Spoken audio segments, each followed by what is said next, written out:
Lisa's life had been a series of relentless challenges. Her son, Michael, had been diagnosed with a rare form of cancer at the tender age of 6. The news shattered her world, and the subsequent months were a blur of hospital visits, chemotherapy sessions, and sleepless nights. As if the weight of her son's illness wasn't enough, her husband, Mark, unable to cope with the stress and fear, left her for another woman. The betrayal cut deep, leaving Lisa feeling abandoned and utterly alone.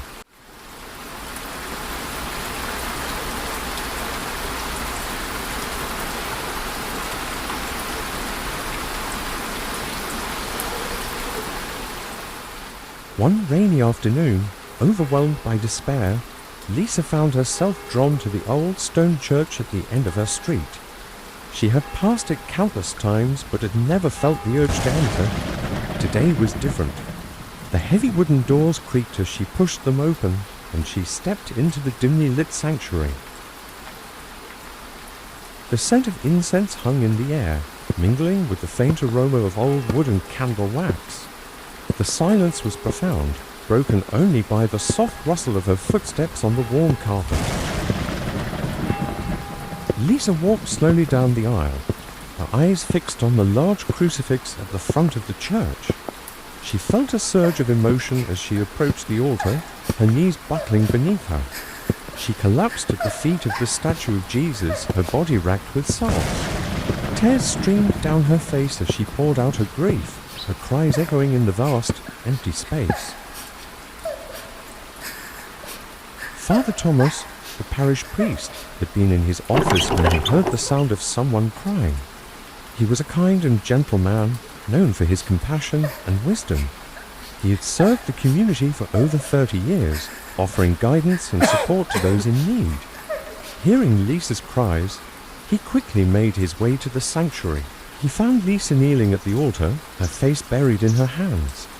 He approached her quietly, not wanting to startle her. "My child," he said softly, "what troubles you so deeply?" Lisa looked up, her eyes red and swollen from crying. She saw the concern in Father Thomas's eyes and felt a glimmer of hope. She took a deep breath and began to speak, her voice trembling. She told him about Michael's illness, about the endless treatments, and the fear that gripped her heart every day. She spoke of Mark's abandonment, the pain of his betrayal, and the loneliness that consumed her.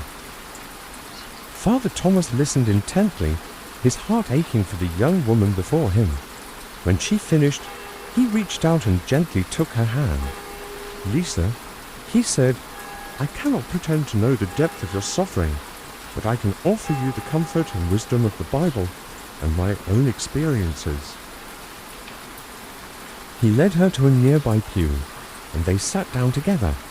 Father Thomas began to share stories from the Bible, stories of faith and perseverance in the face of unimaginable trials. He spoke of Job, who lost everything but remained steadfast in his faith. He told her about the suffering of Jesus, who endured pain and betrayal, but ultimately triumphed through love and forgiveness. As he spoke, Lisa felt a sense of peace wash over her. The words of the Bible, combined with Father Thomas's gentle presence, began to soothe her troubled soul. She realized that she was not alone in her suffering, that others had faced similar trials and had found strength in their faith. Father Thomas also shared his own life experiences. He spoke of the loss of his parents at a young age, the struggles he faced in his journey to priesthood, and the moments of doubt and fear he had encountered along the way. He told her how he had found solace in his faith, how the love and support of his community had helped him through the darkest times. Lisa listened, her heart slowly opening to the possibility of hope. She felt a connection to Father Thomas, a sense of understanding and empathy that she had not felt in a long time. She realized that she did not have to carry her burdens alone, that there were people who cared and who were willing to help. Over the next few weeks, Lisa began to visit the church regularly. She attended services, participated in prayer groups, and found comfort in the community of believers. Father Thomas continued to offer his support, guiding her through her grief and helping her to find strength in her faith. Michael's condition remained critical, but Lisa felt a renewed sense of hope. She knew that the road ahead would be difficult, but she also knew that she was not alone. She had found a source of strength in her faith and in the love and support of those around her.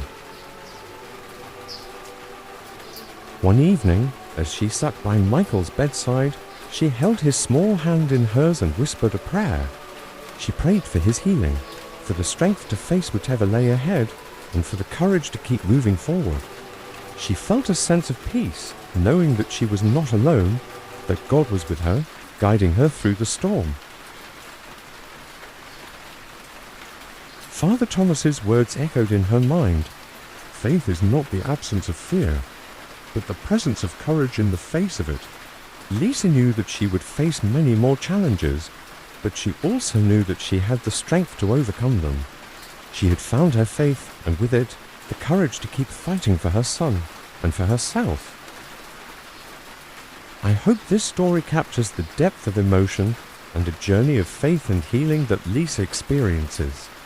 If you need any adjustments or further details, feel free to let me know.